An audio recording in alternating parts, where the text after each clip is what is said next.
Baseado na observação da realidade, o movimento artístico e cultural realismo superou a tradição romântica e clássica das pinturas entre 1850 e 1900. Por meio de temas de natureza social e política, o realismo despertou reflexões e discussões. A junção do real ao irreal deu espaço para uma das vertentes do realismo, o realismo fantástico, tema do programa de hoje.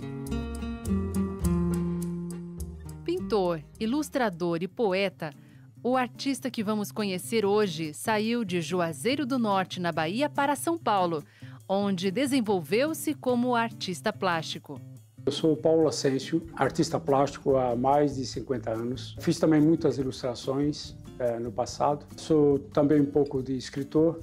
Eu escrevi um livro de poesia, faço também restauração de pintura e sou professor de arte. Eu tenho um curso de arte no ateliê.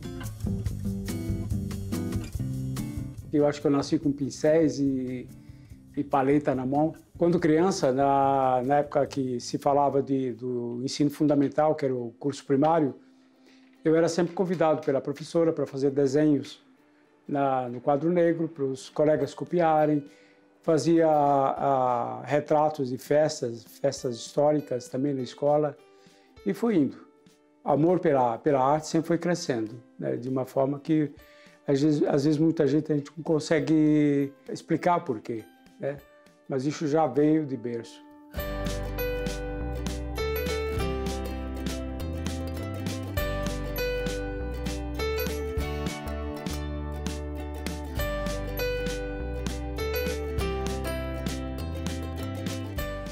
Normalmente as primeiras telas que a gente costuma produzir são cópias, né? A gente precisa aprimorar, então precisa espelhar nos grandes artistas e tal. Eu tive formação acadêmica, né? Formação clássica. Mas aí, meados de 71, eu comecei já a produzir a minha própria arte. Também conhecido como realismo mágico, o realismo fantástico permite o espectador ter uma visão mais pictórica da realidade. Através de um universo imaginário sem limites, cenas comuns do cotidiano ganham um novo recorte. O movimento surgiu no início do século XX na América Latina, em resposta aos regimes ditatoriais.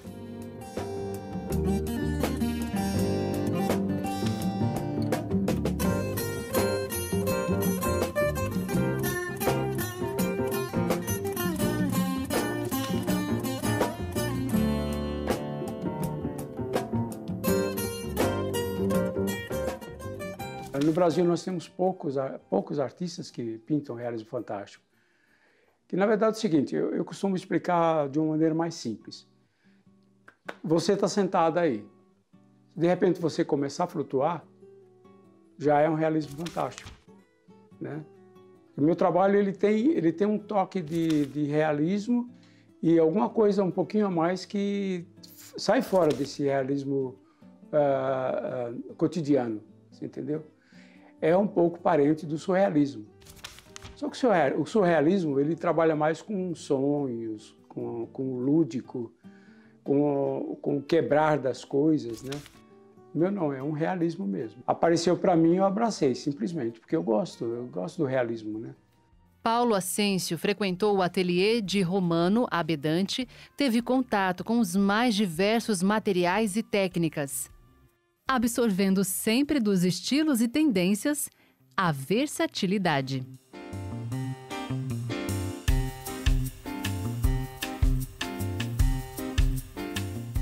O Romano Abedante foi uma experiência incrível, porque foi o meu primeiro contato com técnicas, né? Porque quando a gente não é autodidata, a gente não tem técnicas, principalmente quando você quer um trabalho clássico. Aí, durante 5 anos, eu fiquei no ateliê do Romano Abedante. Ele era um veneziano, radicado em São Paulo, e era muito atencioso, nunca tive problema com ele. Inclusive, dos alunos dele, eu fui o único que vinguei como artista, né? Cada um foi para um lado, um foi para arquitetura, outro foi para propaganda, né? Então eu tenho muito a agradecer ao Romano por causa disso. Uma vez ele visitou meu ateliê e eu fiz uma foto assim, só por fazer mesmo. Coloquei minha boina nele e tal, minha capa de trabalho e tal, e fiz a fotografia. Aí ficou. Depois de uns 2 anos que eu fiz essa foto, eu pintei o retrato dele. Inclusive, mais tarde, eu fiquei conhecendo o neto dele, o filho dele e tal, e o neto dele acabou comprando esse quadro. Mas foi prazeroso pintar o quadro do Romano. A descoberta da pintura a óleo foi, a princípio, atribuída aos irmãos Van Eyck, no século XV. Porém, fatos recentes indicam que a tinta a óleo tenha surgido ainda no século VII. No interior de cavernas localizadas na região de Bamiyan, no Afeganistão, foram descobertas pinturas feitas com tinta à base de óleo.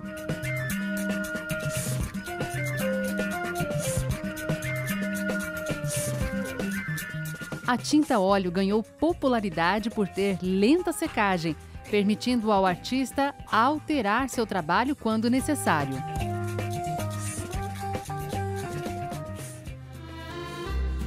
Foi no óleo sobre tela que Paulo Ascencio se encontrou. Tinta a óleo é minha paixão. Durante toda a minha carreira, eu experimentei todo tipo de técnica, né? Todo. Carvão, grafite, até mesmo a tinta acrílica.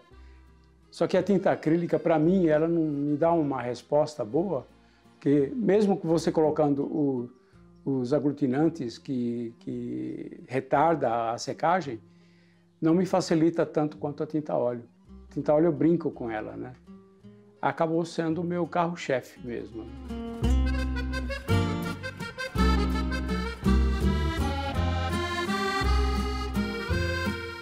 Eu acho que o maior de todos me influenciou, o Leonardo da Vinci. É uma influência constante, né? Não só a pintura, mas tudo que ele fez ali, de arte, até mesmo na engenharia, tudo é uma influência incrível, né? Não tenho pretensão nenhuma de chegar até a arte dele, mas só a influência já me é gratificante. Essa figura do Leonardo da Vinci, na verdade, é uma escultura que está na Itália, né? Mas como meu trabalho é o realismo fantástico, você vê que a figura ela flutua.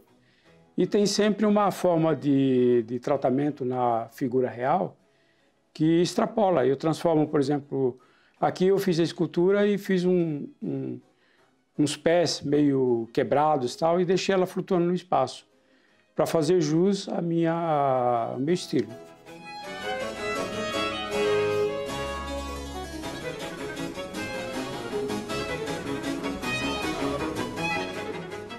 Que o teu trabalho seja perfeito para que, mesmo depois da tua morte, ele permaneça. Leonardo da Vinci. A gente tem sempre uma história, né? Sempre, sempre, sempre. É difícil eu ir lá no baú e pegar uma história qualquer, mas tem muita coisa, muita coisa. É tanta coisa que não dá para você pegar e pincelar né? Eu acho que todos os momentos que a gente pinta, faz exposição, tudo, são momentos importantes na vida da gente, né? É como alguém que tem filho, né? Esse filho aqui é melhor que o outro. É difícil, completamente difícil. Eu tenho muita tela por aí espalhada no mundo inteiro. Tenho poucas aqui no meu ateliê, mas é complicado você falar, não, essa aqui é melhor, a outra não.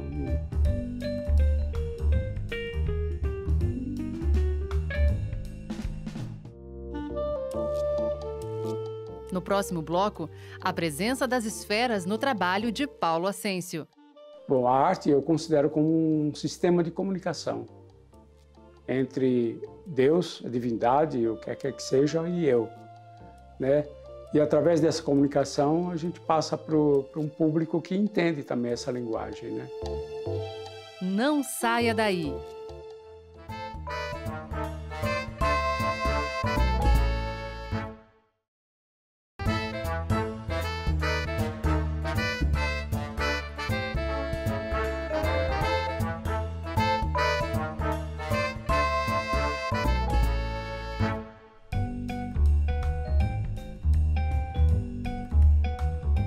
O O Arte na Tela de hoje está no ateliê de Paulo Ascencio, artista plástico que estende a sua inspiração e criatividade para a literatura.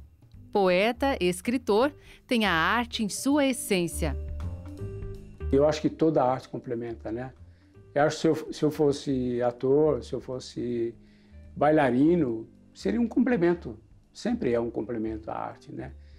A literatura, para mim, ela vem mais como um hobby, na verdade, né? Eu não sou um profissional da literatura. De vez em quando eu uso a literatura para escapar um pouquinho, né? Porque senão a gente fica o tempo todo só com a pintura. Também não é legal. Você tem que estar um tempo também, né? Às vezes eu faço restaurações de pintura, ilustração de livros, arte gráfica, e tudo isso é para amenizar um pouquinho, para não ficar estressante a pintura, porque você trabalhando da pintura como profissional, você acaba se estressando também, né? Tudo que é demais também, né? Não funciona. Então esse hobby da literatura, ele me dá um grande prazer, né? Eu já publiquei um livro de poesia, tem o livro na gaveta de ficção científica, onde eu visito os ateliês do passado. Inclusive os nomes que eu dou para as telas, elas têm muita interação com a literatura, né? E vice-versa. A minha literatura também é realismo fantástico. Até pelo conteúdo dele, né? A linguagem da escrita.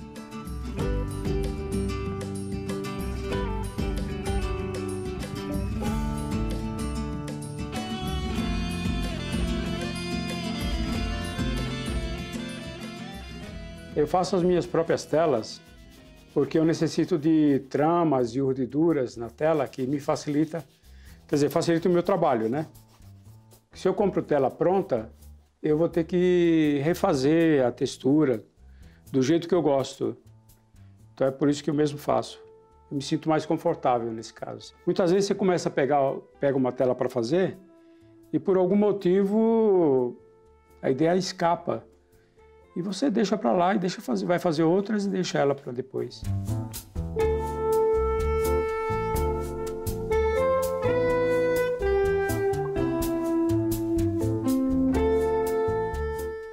Muitas obras minhas têm apelo social. Essa na verdade não, né? Essa aqui é só um prazer de pintar o velho mestre, né? Uma homenagem só. Mas a maioria dos meus trabalhos tem apelo social, sim. Eu saio por aí fotografando o pessoal que vive na rua e tal. Né? Eu sei que são cenas muito tristes, mas para o meu trabalho é fundamental que eu mostre, você entendeu? Só que eu mostro o outro lado, o lado que deveria ser, o lado da beleza. Tem outras obras de apelo também social, político. Aquele camarada que está amarrado com cordas, amarrando o corpo dele com a bandeira do Brasil, aquele é um apelo político, social, que é a realidade que a gente está vivendo hoje, né? E eu já pintei também muito trabalho sobre o racismo, né? Acho que a função do artista é essa, né? Você trabalhar a beleza e denúncia do mesmo jeito, né? É a forma da gente criticar, é uma forma da gente sair para a rua para mostrar. Esse quadro eu dei um degradê, né? É muito raro você pintar o azul e o amarelo e não transformar em verde, né? Eu tenho um truquezinho aqui no meio que eu entro com um pouquinho de violeta, aí muda sem passar pelo verde. As obras de Paulo Ascencio possuem a combinação exata de cores. As luzes e sombras dão um efeito diferenciado. Texturas e volumes são elementos indispensáveis e as esferas representam esse diferencial do artista. Eu experimentei colocar uma esfera, né, no trabalho, mas por brincadeira, né?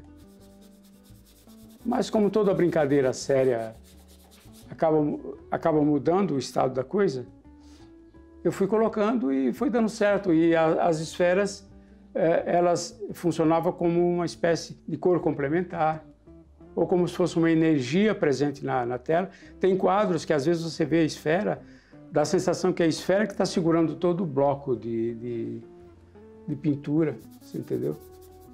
E também acabou sendo uma marca, né? As pessoas, quando enxergam a esfera no meu trabalho, já sabem que o trabalho é meu.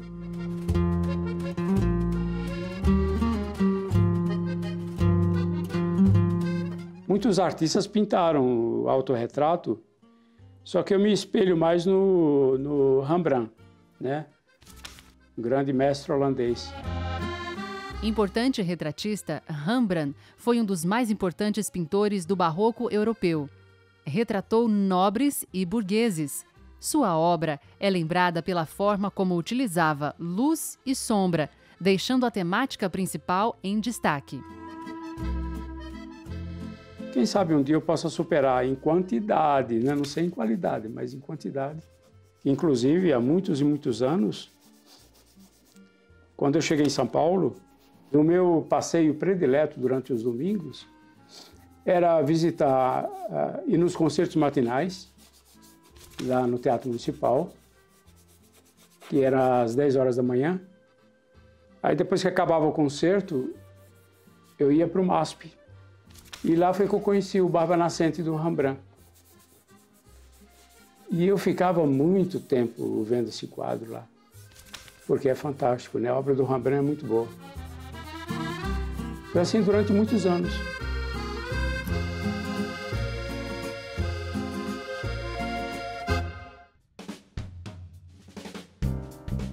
Bom, a arte eu considero como um sistema de comunicação entre Deus, a divindade, o que quer que seja, e eu. E através dessa comunicação a gente passa para um público que entende também essa linguagem, né? E é uma cura também, é um remédio para a alma, né? Sem isso fica difícil viver, não teria condições. Sem arte, não.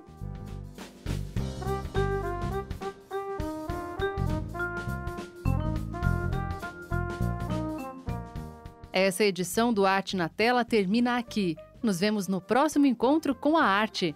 Até lá!